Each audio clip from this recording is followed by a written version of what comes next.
मोर नाम शोभन शेखर दास। मो Gopabandhu science Athgarh college में पढ़ुली। मो ग्राम हूँ जागियापड़ा जहाँकि आठगड़ ब्लॉक अंतर्गत कटक डिस्ट्रिक्टर।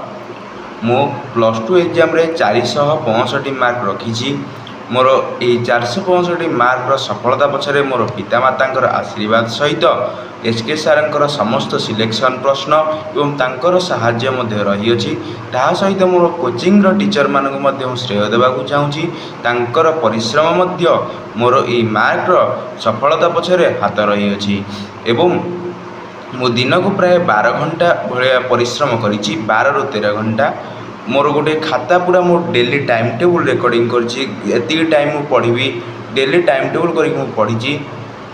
ता सहित मोर जो जूनियर पिला तांकु मध्य मु कहया चाहूँगी जदि कम मार्क रही केबे भी मन खराब करनी। कहीं जदि तुम +2 रे कम मार्क रही भगवान तुम आगु को किसी अलग प्लान करेंगे।